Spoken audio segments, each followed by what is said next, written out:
Hello guys, welcome back to Gyan Sagar. मैं self प्रेरणा दशरंजी और आज हम लोग डिस्कस करेंगे मेजर पेपर 13, जो हमारा पेपर टाइटल क्या है, भक्ति कालीन काव्य। ओके, आपने जरूर इसे कभी ना कभी पढ़ा है, आज हम लोग फिर से इसको पढ़ेंगे। तो चलिए स्टार्ट करते हैं क्लास को। मैं कैमरा को ऑफ कर लेती हूँ, लास्ट में मिलेंगे। ओके हाँ जी, तो चलिए पेपर 13 है हमारा, हम लोग स्टार्ट करते हैं। तो सबसे पहले आप देखिए कि यहाँ पे भक्ति कालीन, ठीक है। हम लोग को पता है कि पहले क्या आदिकाल था, उसके बाद क्या आया भक्ति काल, ठीक है। आदिकाल के बाद आता है भक्ति काल, जिसका कितना रहा है टाइमलाइन देखिए, 1350 ईस्वी से लेके कब तक रहा है, 1700 ईस्वी तक, ठीक है। याद रहेगा आपको कब तक रहा है, 1350 ईस्वी से लेके 1700 ईस्वी तक, ठीक है। जिनके बहुत जाने माने कवि हैं, तो हम लोग इसको सबको देखेंगे एक एक करके। चलिए, तो हमारा पहला क्या है भाई, तो इकाई 1 में, यूनिट 1 में है निर्गुण काव्य धारा के प्रमुख कवि। निर्गुण काव्य धारा के प्रमुख कवि, जिसके प्रमुख कवि कौन कौन है, कबीरदास है, रैदास है और जायसी है, ठीक है। तो देखिए जो निर्गुण काव्य, इसका मतलब क्या होता है, जैसे इकाई 2 में है सगुण काव्य धारा, सेम है। इसके प्रमुख कवि कौन थे, तुलसीदास है, सूरदास है और मीराबाई है, ठीक है। तो देखिए निर्गुण का मतलब क्या होता है, जो भगवान को ना निराकार रूप में देखे, ठीक है। ये नहीं देखे कि भगवान, मतलब इसमें क्या है, किसको ये किया जाता है, नहीं माना जाता है, तो मूर्ति पूजा को नहीं माना जाता है, जाति को नहीं माना जाता है और व्रत को नहीं माना जाता है निर्गुण में, ठीक है। और सगुण में सबका उल्टा होता है, जैसे राम भगवान है, कृष्ण भगवान है, शिव भगवान है, सबको हम लोग पता है कि अलग अलग आकार के, अलग अलग रूप के, अलग अलग रंग के हैं, सबको पता है ना, हम देख के ही पहचान जाएंगे। लेकिन निर्गुण क्या बताते हैं कि ईश्वर का कोई रूप नहीं होता है, वो निराकार है, कोई उनका आकार नहीं है, ठीक है। तो निर्गुण में एक क्या चीज अच्छा है कि वो क्या बताते हैं कि सब कुछ एक ही है, भगवान क्या है, एक ही भगवान है ना, जिसका कोई रूप नहीं है, ठीक है। एक ही भगवान है जिनका कोई रूप नहीं है। और ये क्या समानता का बात करते हैं, ये किनका बात करते हैं, समानता का बात करते हैं कि नहीं, ठीक है। और हम लोग किसको मानते हैं, सगुन को। ओके, तो चलिए इकाई 3 में हमारा क्या है, तुलसीदास, ठीक है। इनमें हम लोग क्या पढ़ेंगे, रामचरितमानस का अयोध्या कांड पढ़ेंगे।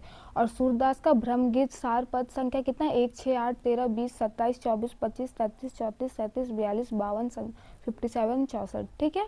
चलिए ये पढ़ेंगे। अगर आपको कोई बुक, वैसे तो आप पढ़ते नहीं हो, लेकिन आपको कभी मन करेगा तो देख लीजिए, यहाँ पे बुक का रेफरेंस दिया हुआ है। तो चलिए हम लोग क्लास को स्टार्ट करते हैं। ओके, पहले हमारा क्या मिलेगा, कुछ वन लाइनर क्वेश्चंस मिलेंगे, देन आपको लॉन्ग मिलेगा, ठीक है।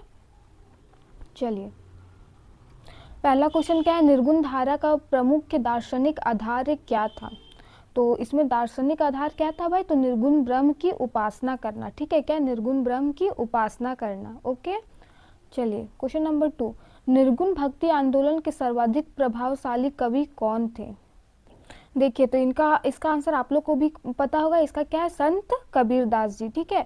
जो कि किस पे जोर दिया है, निर्गुण ब्रह्म की उपासना करने पे। ओके, और इनका क्या है कि सब कुछ समान है, समानता पे इन्होंने जोर दिया है, ठीक है। चलिए प्रश्न संख्या 3, कबीरदास ने, और इसके साथ साथ और भी है, रैदास जी भी है, लेकिन सबसे ज्यादा प्रभावशाली किन्हें माना गया, कबीरदास को, जिन्हें यहाँ का जनक भी माना गया और प्रवर्तक भी माना गया है, ठीक है। चलिए ये भी क्वेश्चन आ सकता है कि इनका जनक कौन है निर्गुण भक्ति काल का, तो आप क्या करिएगा, कबीरदास जी। 4 नंबर, कबीरदास की वाणी किस ग्रंथ में संकलित है, तो बीजक, ठीक है। कबीरदास की वाणी किस ग्रंथ में, ठीक है। अगर ये भी बोलेगा कि कबीरदास की दोहा का संरचना नहीं, संग्रह किस को क्या बोला जाता है, तो भी इसका आंसर क्या हो जाएगा, बीजक हो जाएगा, ठीक है।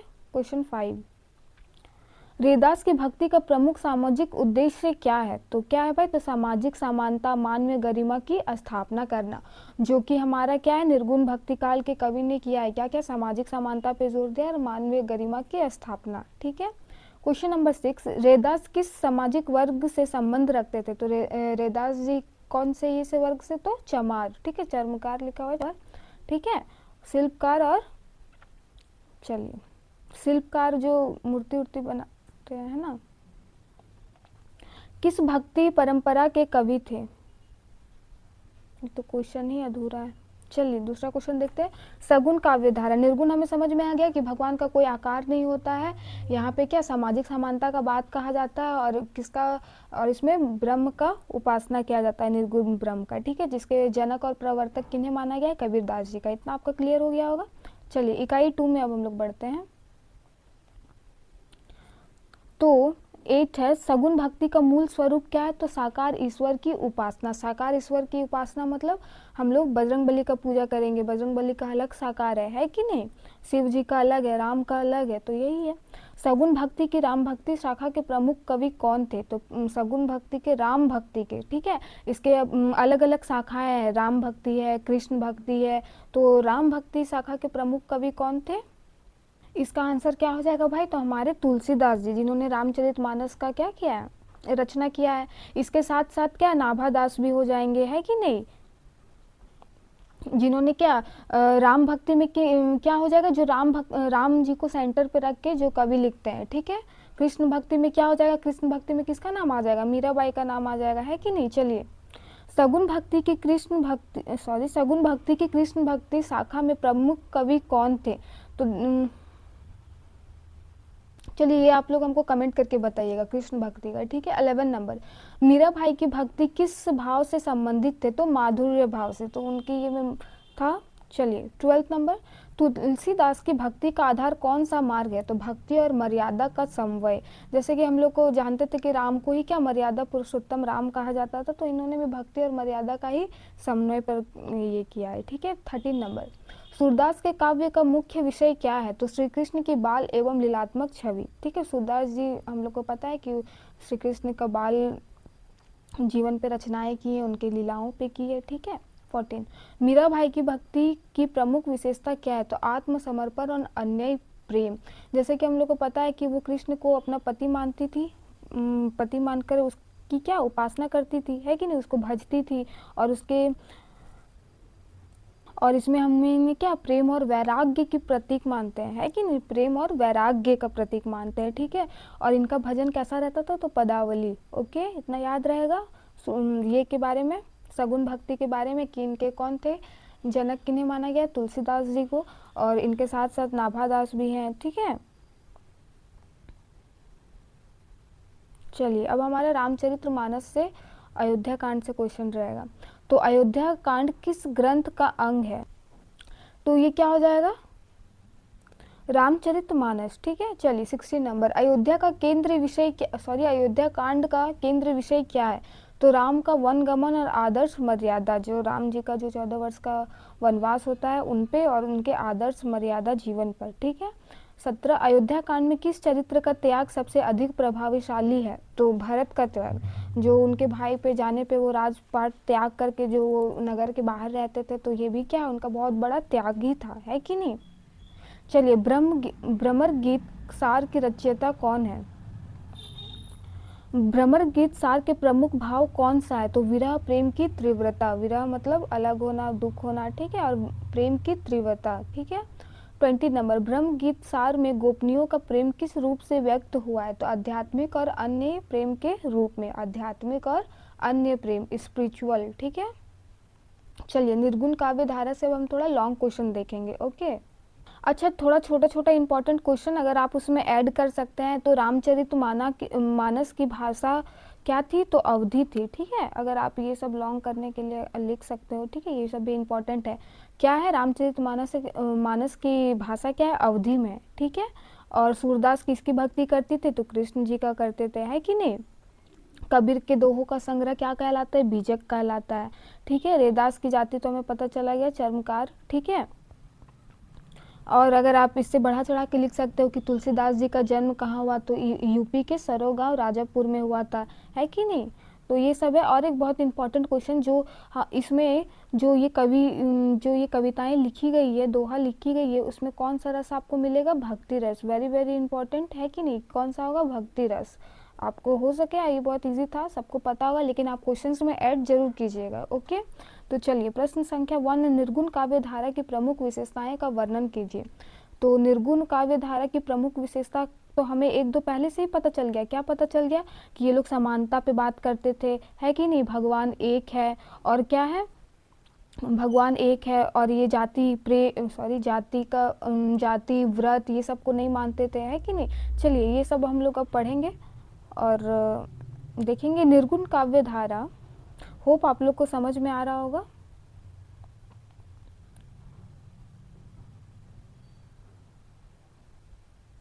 चलिए, निर्गुण काव्य धारा भक्ति काल की एक अत्यंत महत्वपूर्ण काव्य धारा है कि नहीं। जितना सगुण हमारे लिए इम्पोर्टेंट है उतना निर्गुण भी इम्पोर्टेंट है। आप आलोचक मत बन जाइएगा कि नहीं भगवान को नहीं मानने वाले कैसे इम्पोर्टेंट हो सकते हैं। तो देखिए, जिसमें ईश्वर को निराकार, निर्गुण और अजन्मा माना गया है, ठीक है। इसमें बताया गया है, इसमें मतलब ऑल ओवर क्या बता दे रहा है कि राम झूठे हैं, कृष्ण झूठे हैं कि नहीं।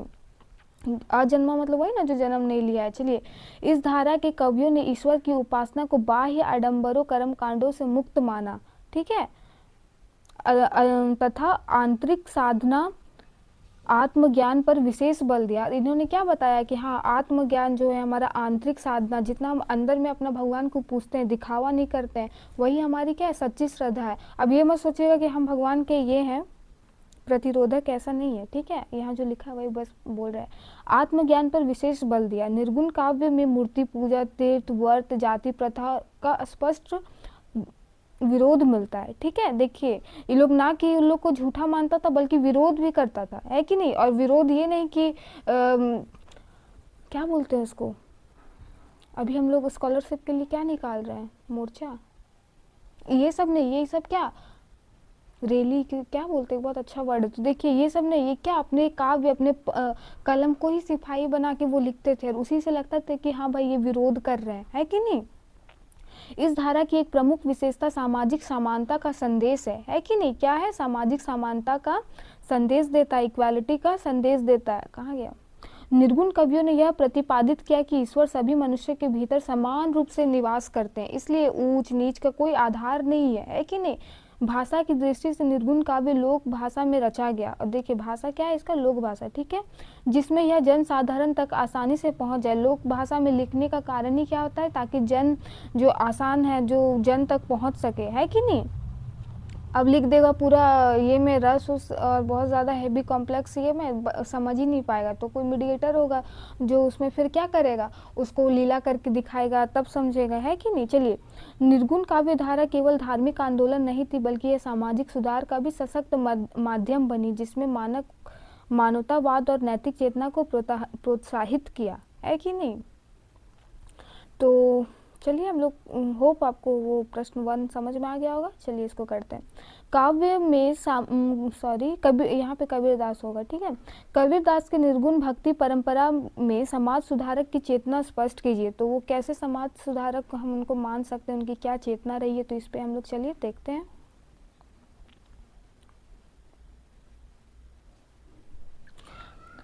कबीरदास निर्गुण भक्ति परंपरा के सबसे प्रभावशाली संत कवि माने जाते हैं। वहाँ पे यही पे क्वेश्चन था, है कि नहीं। उनके काव्य में समाज सुधार की चेतना अत्यंत प्रखर रूप में दिखाई देती है। कबीर ने अपने दोहों और पदों के माध्यम से समाज में व्याप्त जाति भेद, धार्मिक कट्टरता और पाखंड पर तीखा प्रहार किया है, ठीक है। उन्होंने स्पष्ट रूप से कहा कि ईश्वर न तो मंदिर में है, न ही मस्जिद में है, बल्कि वह हमारे सच्चे मन, निर्मल हृदय में निवास करते हैं। इन्होंने क्या बताया, ना तो वो भगवान मंदिर में है, ना मस्जिद में। ऐसा नहीं है कि ये बस हिंदू का ही ये कर रहे हैं, ऐसा नहीं है, सारे धर्मों को लेके, हिंदू मुस्लिम, ठीक है। और ये क्या बता रहे हैं कि ना तो ये भगवान मंदिर में है, ना मस्जिद में है, ठीक है, और निर्मल हृदय में निवास करते हैं। कबीर ने हिंदू और मुस्लिम दोनों धर्मों की रूढ़ियों की आलोचना की और मानवता को सर्वोपरि बताया। इन्होंने क्या बताया कि ह्यूमैनिटी ही सर्वोपरि है, मानवता ही सर्वोपरि है, हमें उन पे ध्यान देना चाहिए, ना कि। चलिए, उनके काव्य में गुरु की महत्ता पर भी विशेष बल दिया गया। कबीर का उद्देश्य व्यक्ति को बाह्य आडंबरों से मुक्त और आत्मचिंतन पर, आत्मज्ञान की ओर ले जाना चाहता है। इसी कारण उनका काव्य समाज सुधार का सशक्त साधन बन गया। उन्होंने क्या बोला कि आत्मचिंतन ज़्यादा ज़रूरी है भगवान की पूजन करने से, ये इन्होंने बताया, ठीक है। चलिए, क्वेश्चन नंबर 3 है ना। रैदास की भक्ति भावना का विवेचन कीजिए। तो चलिए, इनकी भक्ति भावना क्या थी। तो रैदास निर्गुण संत परंपरा के ऐसे कवि जिन्होंने भक्ति को सामाजिक क्षमता और मानव गरिमा से जोड़ा। इन्होंने क्या किया, समाज को सामाजिक समता और मानव गरिमा से जोड़ कर रखा, ठीक है। वे निम्न सामाजिक वर्ग से संबंधित थे, फिर भी उनकी भक्ति उच्च आध्यात्मिक चेतना से परिपूर्ण थे ये छोटे वर्ग के, लेकिन इनकी लेखन क्या थी, परिपूर्ण थी, है कि नहीं। रैदास के अनुसार ईश्वर की भक्ति जाति, कुल, वर्ग, कहाँ गया, ईश्वर की भक्ति जाति, कुल या वर्ग नहीं बल्कि प्रेम, विश्वास और निर्मल मन से होती है कि नहीं। एक बहुत अच्छा था, अगर आप रवि दुबे को देखे होंगे तो, कि धर्म को, वो कहते हैं ना कि धर्म को मानना नहीं होता है, निभाना होता है। बहुत अच्छा बोले थे, अगर आपने देखा होगा तो चलिए, कहाँ गया, खुलकर उन्होंने जाति व्यवस्था, सामाजिक भेदभाव को खुलकर विरोध किया। खुलकर विरोध किया मतलब कि वो व्यंग्य तरीकों से या इनडायरेक्ट बोलने का ये नहीं किया, उन्होंने डायरेक्ट प्रहार किया है कि नहीं। उनकी भक्ति में प्रेम, करुणा और सौहार्द की भावना प्रमुख है। देखिए, जबकि वो विरोध कर रहे हैं फिर भी उनकी भक्ति में क्या थी, उनकी लेखन में क्या थी, भक्ति में प्रेम, करुणा और सौहार्द है कि नहीं। रैदास एक ऐसे आदर्श समाज की कल्पना करते हैं जहाँ कोई ऊंच नीच ना हो, सभी मनुष्य समान हो। उनकी वाणी में सरलता, भावुकता और पाठक के हृदय को सीधे प्रभावित करती है। इस प्रकार के रैदास की भक्ति भावना सामाजिक न्याय और आध्यात्मिक क्षमता की स्थापना करती है। चलिए 4 नंबर, मलिक मोहम्मद जायसी के काव्य की प्रमुख विशेषताओं पर प्रकाश डालिए। चलिए, तो मलिक मोहम्मद जायसी सूफी प्रेमाख्यान परंपरा के प्रमुख कवि हैं, ठीक है। उनके काव्य सूफी दर्शन गहरा प्रभाव दिखाई देता है। जायसी के अनुसार प्रेम ही ईश्वर प्राप्ति का सर्वोच्च साधन है। उन्होंने सांसारिक प्रेम के माध्यम से आध्यात्मिक सत्य अभिव्यक्ति की। उनके काव्य में प्रतीकात्मक प्रमुख है, जहाँ नायक नायिका आत्मा और परमात्मा के प्रतीक बन जाते हैं। जायसी की भाषा अवधी है, जिसमें लोक जीवन की सजीवता स्पष्ट दिखाई देती है।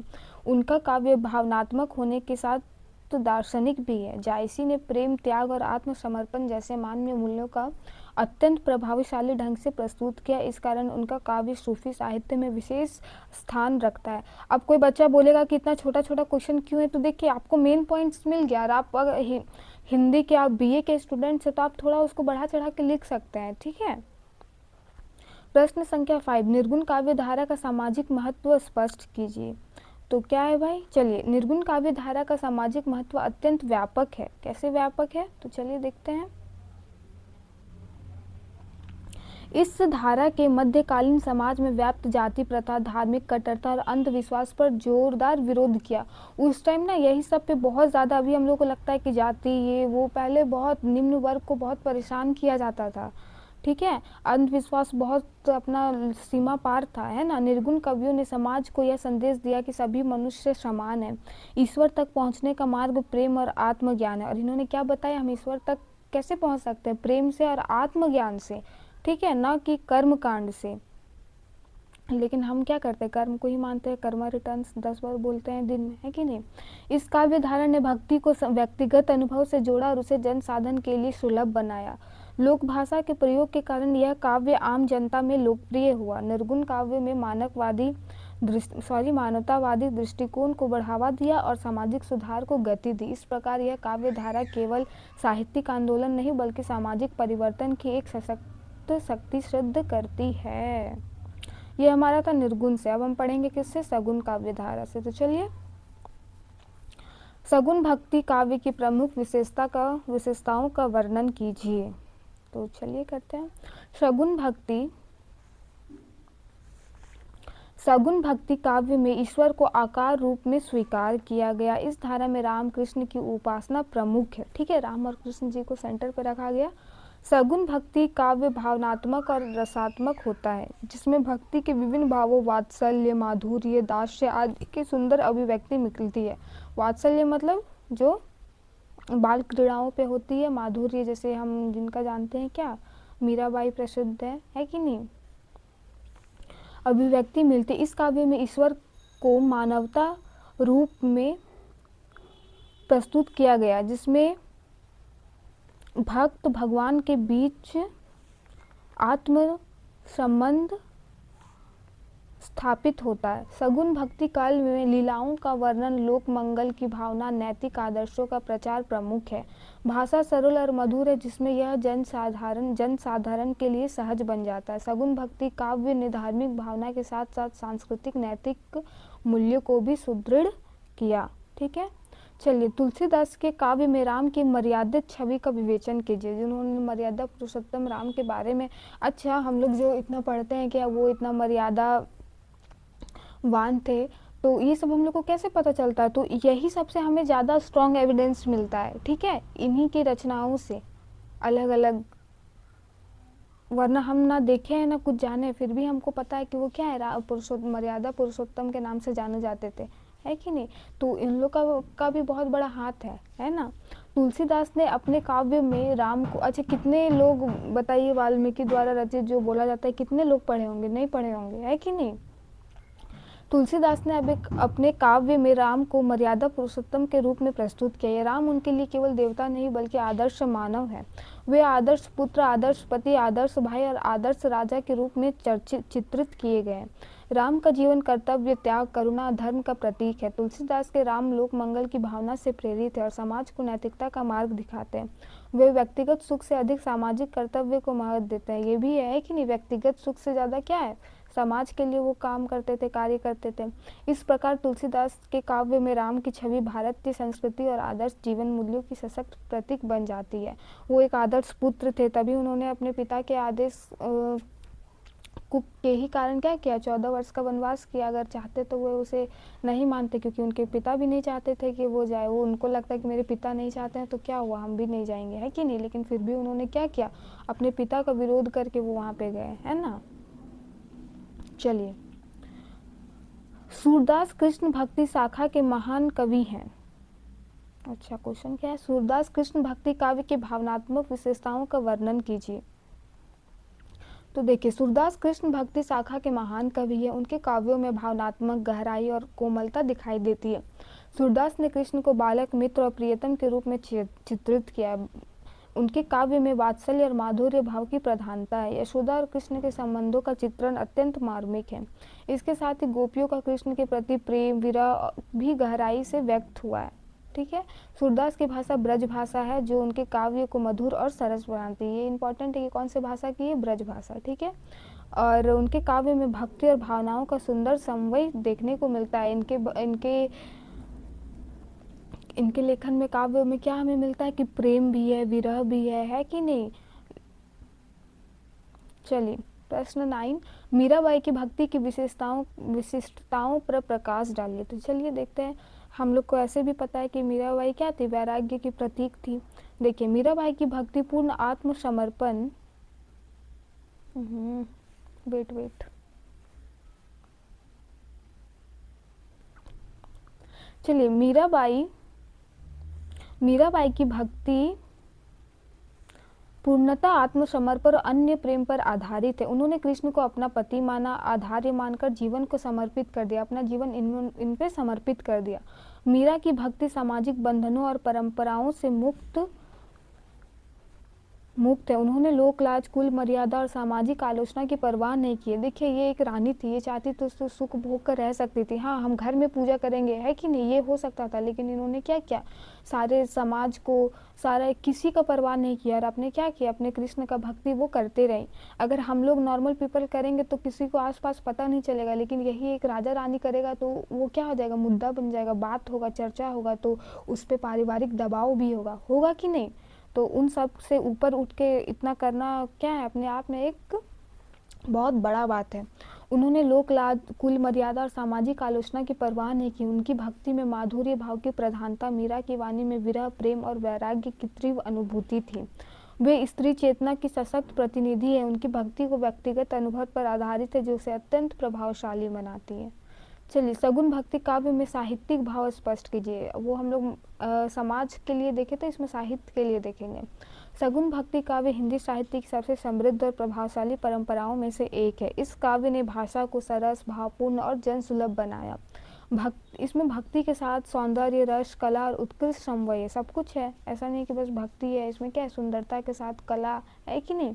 सगुन काव्य में लोक जीवन, संस्कृति, परंपराओं एवं साहित्य स्थान को रामकृष्ण जैसे चरित्र भारतीय समाज में आदर्श बन गए। इस काव्य ने साहित्य को केवल विद्वानों तक सीमित न रखकर जन साधारण से जोड़ा। कैसे जोड़ा, तो लोक भाषा में लिखकर, आसान भाषा में लिखकर। इस कारण सगुन भक्ति काव्य साहित्यिक और सांस्कृतिक महत्व अत्यंत व्यापक है।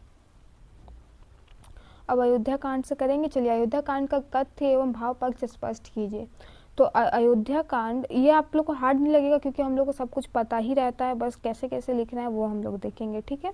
अयोध्या कांड रामचरितमानस का सबसे करुण भावपूर्ण कांड माना जाता है। इस कांड में राम के राज्याभिषेक की तैयारी से लेकर उनके वन गमन तक की घटनाओं पर क्रमबद्ध वर्णन मिलता है।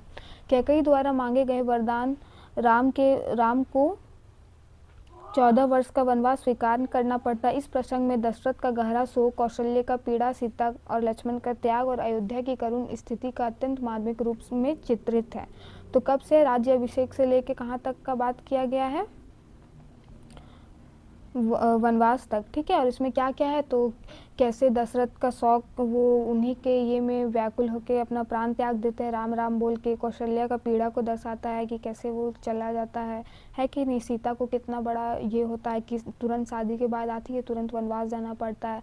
लक्ष्मण का त्याग, अपना पत्नी को छोड़कर, इसमें उसका भी तो कितना ये होगा, है कि नहीं, रुक्मणी।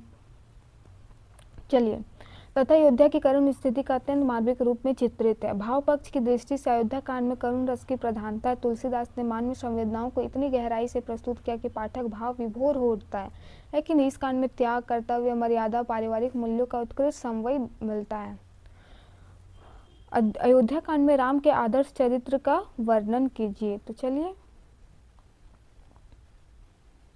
अयोध्या कांड में राम का चरित्र आदर्श मानव के रूप में उभर कर सामने आता है ना। वे पिता की आज्ञा का सर्वोच्च मानते हैं, बिना किसी विरोध के राज्य त्याग और वन गमन स्वीकार कर लेते हैं। राम को यह आचरण उनके कर्तव्यनिष्ठ और मर्यादित स्वभाव को प्रकट करता है। वे माता पिता के प्रति पूर्ण सम्मान रखते हैं और किसी परिस्थिति में धर्म का मार्ग नहीं छोड़ना चाहते हैं। राम का धैर्य, करुणा, विनम्रता उन्हें एक आदर्श पुत्र, आदर्श भाई और आदर्श राजा बनाती है। उन्होंने व्यक्तिगत सुख को त्याग कर समाज और परिवार के हित प्राथमिकता दी। तुलसीदास ने राम को धैर्य, करुणा, विनम्रता उन्हें आदर्श, ये तो हो गया ना। चलिए, हित को प्राथमिकता दी। तुलसीदास के केवल राम ईश्वर नहीं बल्कि ऐसा आदर्श मानव है जिनसे समाज नैतिक जीवन की प्रेरणा प्राप्त करता है।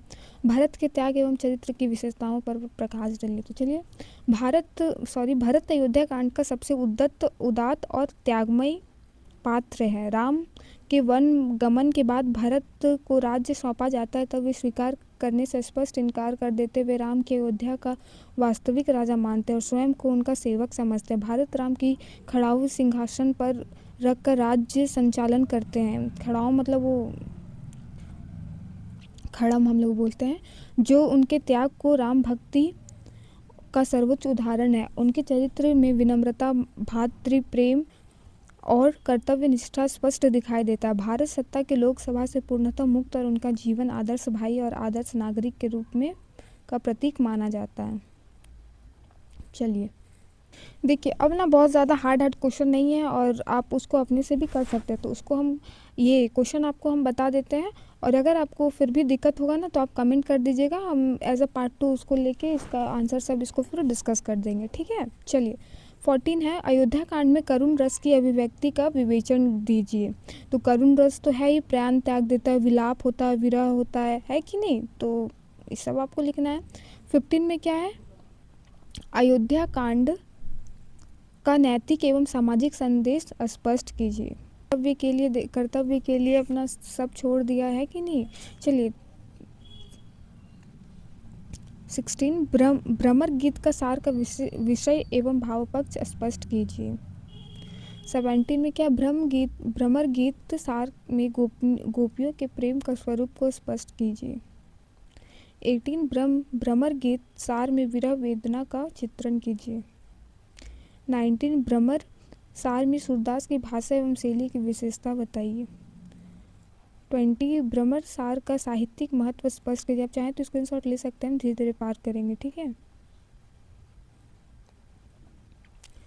फिर से वही है, निर्गुण काव्यधारा का लॉन्ग आंसर्स होगा, ठीक है।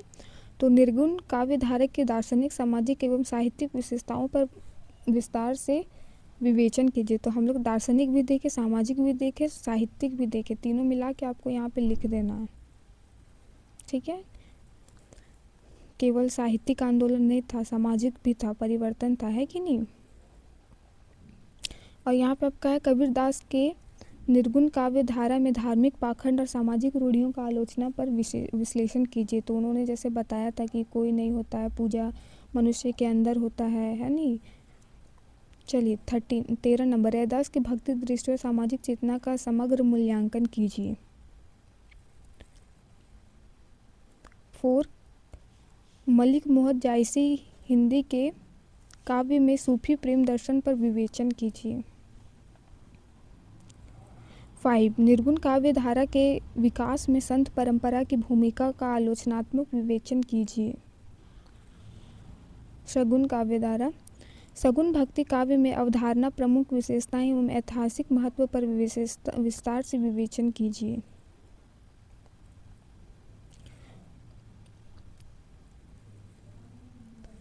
संख्या 7, तुलसीदास के काव्य में राम की अवधारणा का समग्र विवेचन कीजिए। तो इनका जो भी कर्तव्य मर्यादा थे सब आपको लिखना है इसमें। 8, सूरदास कृष्ण भक्ति में कृष्ण भक्ति और भावनात्मक का विश्लेषण कीजिए। मीराबाई की भक्ति दृष्टि और काव्यगत विशेषताओं पर आलोचनात्मक अध्ययन कीजिए।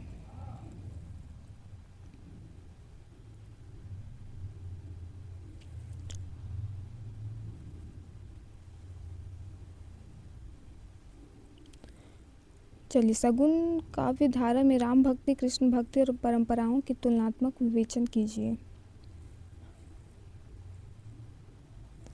11, अयोध्या कांड का कथ्य भाव पक्ष एवं महत्व का विस्तृत विवेचन कीजिए। 12, अयोध्या कांड में राम के मर्यादित एवं आदर्श चरित्र का विश्लेषण कीजिए। सारा हम लोग ऊपर कर ही लिए हैं कि नहीं। 13, अयोध्या कांड में भरत के त्याग एवं भातृ प्रेम का आलोचनात्मक विवेचन कीजिए। 14 में भ्रमर सार में गोपियों के विरह एवं प्रेम भाव को विस्तृत विवेचन कीजिए। 15, भ्रमर गीत सार का साहित्यिक एवं भावनात्मक महत्व स्पष्ट कीजिए। चलिए, इतना ही है। अगर आप इसका पार्ट 2 अगर आप चाहते हैं तो कमेंट कीजिएगा, जो बाकी का जो अब है उसको कर लेंगे, अदरवाइज अगर कर सकते हैं तो it's okay. All the best for your exam. और आपको ये PDF कहाँ मिलेगा भाई? तो जस्ट ओनली 60 रुपीज़ में ज्ञान सागर में मिलेगा, ठीक है, अप टू सेमेस्टर 8 तक। तो अगर आपको बाय करना है तो कर सकते हैं, अदरवाइज़ यहीं पे पढ़िए, स्क्रीनशॉट ले लेके। Thank you.